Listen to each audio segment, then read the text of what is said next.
नमस्कार. एसवी रेसिपीमध्ये सगळ्यांचं अगदी मनापासून स्वागत. तर आज आपण महाशिवरात्रीच्या उपवासानिमित्त उपवासाचे 6 पदार्थांची रेसिपी पाहणार आहोत. सगळ्याच रेसिपी एकदम सोप्या पद्धतीने सांगितलेल्या आहे. अगदी झटपट असे सर्व पदार्थ बनवून तयार होतील. अगदी मस्त असे, खायला तितकीच टेस्टी अशी आपण आज रेसिपी पाहणार आहोत. शेवटपर्यंत नक्कीच पहा. आवडल्यास लाईक, शेअर, सबस्क्राईब आणि कमेंट करायला विसरू नका. लगेचच आपण गोड पदार्थांनी रेसिपीला सुरुवात करूया. तर इथे मी रताळे उकडून घेतलेला आहे. तर इथे मी रताळू पाहू शकता कशा पद्धतीने शिजवून घेतले. डायरेक्ट पाण्यामध्ये न शिजवता कुकरमध्ये आधी तळाला पाणी घेतलं, वरती एक प्लेट ठेवला आणि त्यामध्ये रताळू कापून ठेवला आणि त्याला वाफ काढून घेतली. असं केल्याने चव सुद्धा बदलत नाही, एकदम मस्त टेस्टी असं लागतं. आता रताळू मी साल काढून घेतलं. आता एका कढईमध्ये 2 चमचा तूप घातलं, त्यामध्ये काजू आणि मनुके घालून घेतलं, थोडंसं परतून घ्यायचं तुपावर. आता साल काढलेलं रताळा मी वाटीने मोजून घालून घेतलं. 1 मिनिटभर आपल्याला तुपावरती हे परतून घ्यायचं. नंतर आपल्याला गुळ घालायचे. आधी रताळू थोडेसे खाऊन बघायचे किती गोड आहे, त्यानुसार आपल्याला इथं गुळ घालायचा आहे. गुळ घातलं की 1-2 मिनिट आपल्याला हे तुपावरती मस्त असं वितळून मी हे भाजून घेतल्यावर पाहू शकता कढईपासून हा गोळा वेगळा होतोय, म्हणजे समजायचं आपला रताळूचा हलवा बनून तयार आहे. अगदी मस्त असा, खूप जास्त टेस्टी असा हा हलवा लागतो. नक्कीच तुम्ही ट्राय करू शकता. काजू घातल्यामुळे हलव्याला एकदम मस्त अशी टेस्ट येते. काजू एकदम क्रंची लागतात, तुपाचा सुद्धा आस्वाद येतो. हलवा बनवून तयार आहे. पुढचा पदार्थ पाहूया. तर इथे मी 1 वाटी भिजलेला साबुदाणा घेतलाय. साबुदाणा मौसूत असा भिजलेला हवा. तर 1 वाटी साबुदाण्याला अर्धी वाटी किसलेला बटाटा घालायचा आहे. बटाटा किसून मी स्वच्छ धुवून घेतलं आणि नंतर घालून घेतलं चवीपुरतं मीठ, आपल्या आवडीप्रमाणे हिरवी मिरची आणि पाव वाटी आपल्याला शेंगदाण्याचं कूट घालायचं आहे. चांगलं मिक्स करून पाणी न टाकता एकजीव असा हा गोळा मी बनवून घेतला. पाहू शकता. आता ह्यातला एक गोळा घ्यायचा आणि इथं बटर पेपर वापरलेला आहे मी. तुम्ही प्लास्टिक पेपर किंवा कॉटनचं एखादं कापड सुद्धा वापरू शकता. बटर पेपरला थोडंसं तेल लावलं आणि अशा पद्धतीने पसरवून घेतलं. जर हाताला चिटकत असेल तर थोडंसं पाणी लावायचं आणि अशा पद्धतीने आपल्याला हे थालीपीठ थापून घ्यायचं आहे. पाहू शकता अगदी मस्त असे तयार होतात. जर हाताने साईडने जर चिरत असेल तर हाताने त्याला आकार सुद्धा आपण देऊन गोल बनवू शकतो. मधून थोडेसे होल करायचे, म्हणजे छान असे भाजले जातात. आता तव्यावरती शेकायच्या आधी थोडंसं तूप टाकायचं आणि अशा पद्धतीने हे उलटून टाकायचं. पाहू शकता अलगद असा हा बटर पेपर काढायचा. अगदी मस्त असे निघून तयार होतात. पाहू शकता तुटला सुद्धा नाही अजिबात. आता तूप टाकून आपल्याला दोन्ही साईडनी मंद ते मीडियम आचेवरती खमंग असं भाजून घ्यायचं आहे. दोन्ही साईडनी तूप लावून मी एकदम मस्त असं खमंग हे भाजून घेतले. पाहू शकता एकदम क्रंची टेस्टी असा हा थालीपीठ बनवून तयार आहे.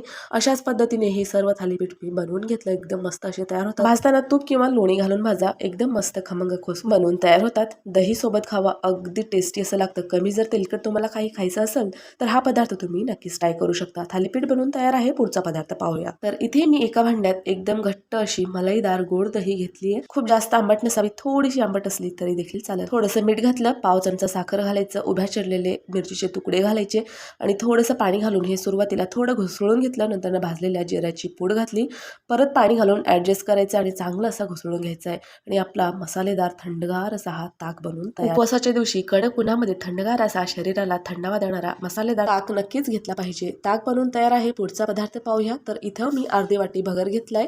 भगर जर चालत नसेल तर तुम्ही भगर नाही घेतलात तरी देखील चालेल. त्याला 2 चमचा आपल्याला साबुदाणा घालायचा आहे.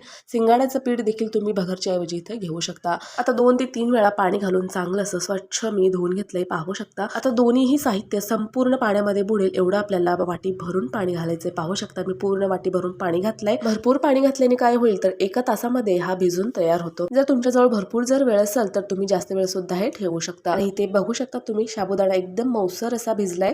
तर आता लगेचच पाण्यासकट मी हे मिक्सरच्या भांड्यामध्ये ओतून घेतलंय. पाणी जर जास्त असेल तर तुम्ही थोडं पाणी काढून घेऊ शकता. आणि मिक्सरवर एक सुद्धा गुठळ्या किंवा साबुदाणा न ठेवता एकदम पातळ असं एकदम स्मूथ असा बॅटर बनवून घ्यायचंय. चवीपुरतं मीठ घातलं, चांगलं मिक्स करायचंय. पाहू शकता एक सुद्धा गुठळ्या नाहीये, जाडसर असं एक सुद्धा कण नाही ह्याच्यामध्ये. अशाच पद्धतीचं आपल्याला हा मिश्रण तयार करून घ्यायचंय. चांगलं मिक्स झालं की लगेचच आपल्याला ह्याचे घावण बनवून घ्यायचंय. पाहू शकता तवा मी चांगला असा गरम करून घेतला आणि त्याच्यावरती चमच्यानी अशा पद्धतीने सगळीकडून मी पसरवून घेतलं.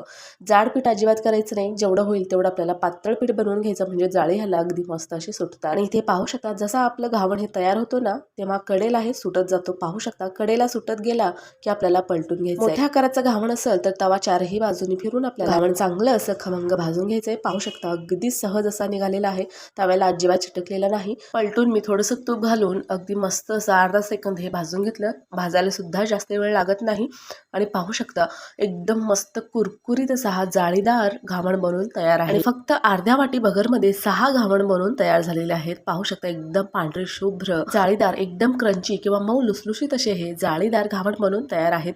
एकदम कुरकुरीत जर हवं असेल तर तुम्ही एकावर एक न ठेवता एका पसरट ताटामध्ये हे ठेवू शकता किंवा त्याहीपेक्षा चांगलं तुम्ही गरमागरम खाऊ शकता. अगदी मस्त असे लागतात. पाहू शकता एकदम मस्त असा जाळीदार असा हा घावण बनवून तयार झालेला आहे. नक्कीच ट्राय करा. पुढचा पदार्थ पाहूया. तर इथे एका भांड्यामध्ये चांगला मौसूद असा भिजलेला 1 वाटी साबुदाणा घेतलाय. भाजून जाडसर अशी वाटलेली शेंगदाण्याची भरड घालून घ्यायची. चवीपुरतं मीठ घालायचं. अर्धी वाटी किसून घेतलेला बटाटा घालून घेतला. आपल्या आवडीनुसार हिरवी मिरची, थोडीशी कोथिंबीर घालायची. कोथिंबीर चालत असेल तर घाला, नाही घातला तरी देखील चालेल. आणि हाताला पाणी लावून आपल्याला ह्याचे वडे बनवून घ्यायचे आहेत. पाणी न टाकता हा मी पीठ कालवून घेतलंय. पाहू शकता पाणी अजिबात टाकलेलं नाही किंवा साबुदाणा सुद्धा फोडून घेतलेला नाही.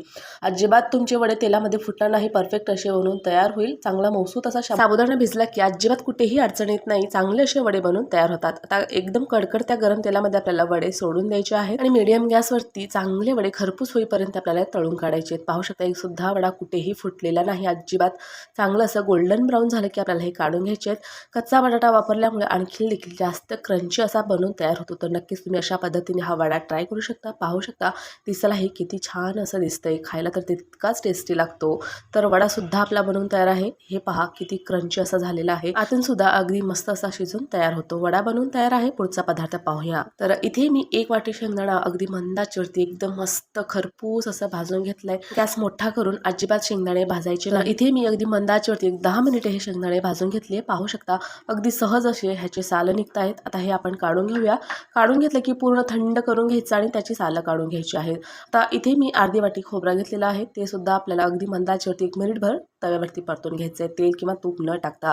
तर पाहू शकता खोबरा सुद्धा चांगला असा मस्त मी थोडंसं ब्राऊन होईपर्यंत परतून घेतलंय. आता आपण हे काढून घेऊया.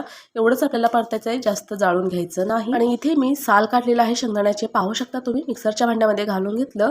आता 1 वाटी शेंगदाण्याला अर्धी वाटी आपल्याला गुळ घालायचंय. 2 वेलची घालून घेतलं. ह्यामुळे लाडू आणखीन जास्त टेस्टी लागतात. आता हे सर्व जिन्नस मिक्सरवरती आपल्याला थोडंसं भरडसर ठेवून आपल्याला हे वाटून घ्यायचंय. खूप जास्त बारीकही नाही, खूप जास्त भरडही नाही. पाहू शकता अशा पद्धतीने हे मी वाटून घेतलं. आता इथे मी ह्यामध्ये 2 चमचा तूप घालून घेतलेला आहे. आता इथे आपल्याला आपण जो भाजून घेतलेला खोबरा होता ना मगाशी तो इथं आपल्याला हाताने अशा पद्धतीने थोडंसं चोरून घालून घ्यायचं आहे. ह्याला ना आपण भाजून घेतल्यामुळे एकदम क्रंची होतो. मिक्सरच्या भांड्यामध्ये जर घालून फिरून घेतलं असतं तर बारीक झालं असतं आणि खोबऱ्याची टेस्ट आलीच नसती. आता खोबरा घालून चांगलं मिश्रण मी 1 मिनिटभर एकदम मस्त असं एकजीव करून घेतलं. आता लगेचच आपल्याला ह्याचे लाडू बनवून घ्यायचे आहेत. पाहू शकता एकदम मस्त असे गोल गरगरीत असे हे लाडू बनवून तयार होतात.